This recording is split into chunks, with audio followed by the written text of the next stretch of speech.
Hey everybody, thanks for watching. It is one of the hazards of doing this thing every day, especially while we're right before the trade deadline. By the time you're seeing this, the trade deadline is over, but of course on Monday, I mentioned that Kiki Cutie would be my #1 waiver ad of the week. That was before the Texans traded for Demaryius Thomas. Now, I still think Cutie is a decent ad. Demaryius Thomas has been on the downslide, his hands have been stinky, he hasn't played well basically for the past few years. And so I would add QT, but if I could go back and do it again, my #1 waiver ad for Week 9 would now officially be the rookie receiver in Denver, Courtland Sutton. This chart shows the routes run for Denver's 3 primary receivers over the past 4 games. As you can see, Sutton has already been playing. He's been out there a ton. Doesn't have a single game with more than 6 targets or 3 catches, but he's been out there. And it's immediately been obvious the kid can play. I said this on the podcast Tuesday. If you would put Courtland Sutton in a number 88 Demaryius Thomas jersey, you'd have said, oh, wow, cool. Demaryius is looking like his old self again. Thomas has been borderline awful. Sutton has been intriguing. This play won't wind up counting. It's out of bounds. It's Week 2. Sutton is lined up by himself, wide left. And at the snap, you'll see the safeties basically ignore Sutton despite being too deep. It's one-on-one, and Case Keenum takes a shot, and you can see separation there. Sutton is past Garyon Conley, and you also see the ball skills. Get it over your shoulder. Not quite in bounds, but I remember this play. Hey, a quick break to say thank you to BetDSI.com for sponsoring us today. I play at BetDSI every single week. If you've been looking for an online sportsbook, I can personally vouch for them. I recommend them. They've got great customer service. They've got a mobile-friendly site. They've essentially been doing the online sportsbook thing for as long as that has been a thing.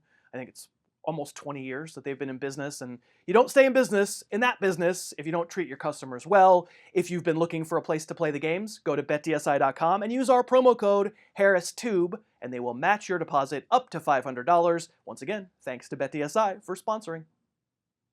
Back at it with Courtland Sutton the following week in Baltimore. First, just an easy post. I showed you Devontae Parker running this kind of route on Monday's show. You're 6'4" and 216, and you're supposed to be able to get this anytime you want. And here, Sutton does. And here he's split end again, bottom of your screen. This is a back shoulder throw, and look at Sutton just shove Brandon Carr away. It's probably offensive interference, but this guy's a basketball player, a box-out guy, a leaping athlete. I think by this point, the Broncos and all of us who are watching the film know that they're onto something here. Starting to get the look of a playmaker. Now he's the split end right, bottom of your screen again. This is quickly starting to look like a receiver who can't be handled one-on-one, at least not by an elite corner. Or by a non-elite corner. Too big, too fast, at least for Kendall Fuller. Yup, I know, it's Case Keenum, and they haven't done this a ton, but it could start happening to Sutton more. Take a look at this touchdown. Running across the back of the end zone, waving for the ball, Keenum laying it in there to Sutton's huge wingspan. Couldn't that be Demaryius Thomas? I mean, he doesn't drop it, so maybe not. But what we remember Thomas being back in the great years with Peyton Manning. Here he's the flanker, split left at the bottom.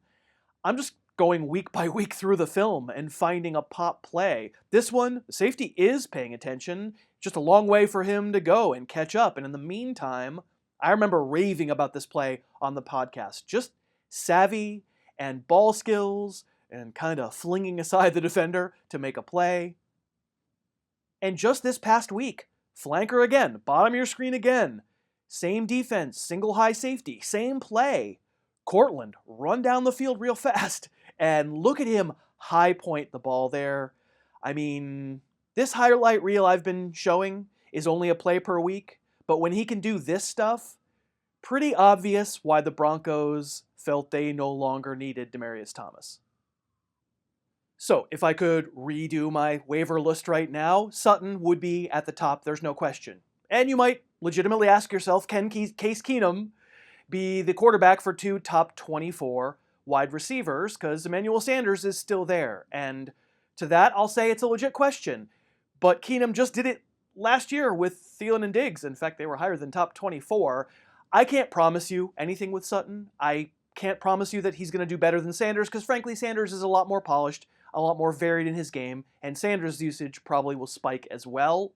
I can tell you this, though. In Week 9, the rematch, or the revenge game, or whatever you want to call it, where Denver's actually playing against Houston, I will have Courtland Sutton higher than I'll have Demaryius Thomas. Okay, the other topic I wanted to cover for today is David Johnson, because he got a new offensive coordinator. I thought it would be worth taking a look at what it looked like. The complaint about David Johnson, of course, is that Mike McCoy was wasting him, slamming him into the line over and over, and this high first-round fantasy pick was basically a touchdown vulture and not much else. Hard to argue with that assessment, to be honest. You can see how much worse of a pace that DJ is on compared to his historic 2016 season, part of which is obviously explained by significantly worse quarterback play and fewer overall offensive weapons, but part of which I think it's fair to blame on how Johnson's been deployed. So McCoy gets fired, Byron Leftwich is now the offensive coordinator, Cardinals are on bye in Week 9, and that makes it a good time to check in on how they use DJ in Week 8 against the 49ers. Well, here's his first carry. Inside zone, supposed to be a cutback left, except the entire line gets caved in on the right side, and there's nowhere to go. Here's his second carry. More of a power look, yep, straight up the middle. Okay, decent cut by Johnson, gains 3. Third touch, effective, back to inside zone. Line creates a crease, Johnson finds it, zips through it. For those who think DJ has just forgotten how to play football and all the good stuff we ever saw from him was a mirage, stop it. I mean, I could go on. It's the same plays, it's the same playbook, and of course it is. 10 days isn't enough to rewrite a playbook. The line doesn't get a lot of push, the defense doesn't respect Josh Rosen, and David Johnson's first 5 touches of this game were the same old, same old. Now here's what we complainers wanted to see. Johnson is lined up wide, he's wide left, top of your screen, doesn't even run a route, he just stands there, but this is all we want, right? You have a clear best player on your offense. Could you move him around a little? Unfortunately, Sunday, this was DJ's only target lined up as a wideout.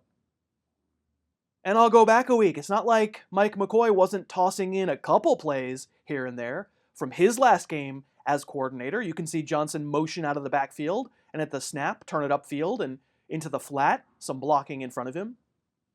And heaven forbid, on this play, McCoy even motioned DJ into the slot against the 49ers this past week.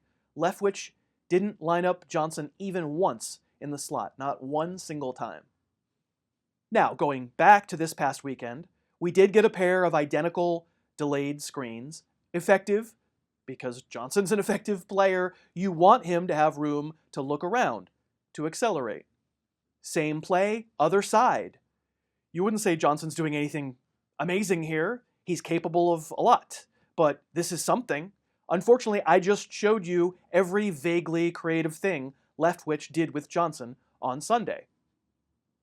Now, it's true that David Johnson had to leave that game with a concussion. He came back in late in the game.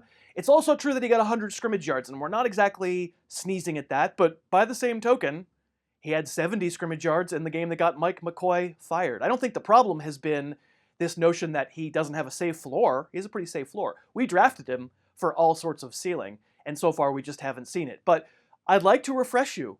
I'd like to let you know what 2016 looked like when Bruce Arians was calling plays. Care to roll a few plays from that era?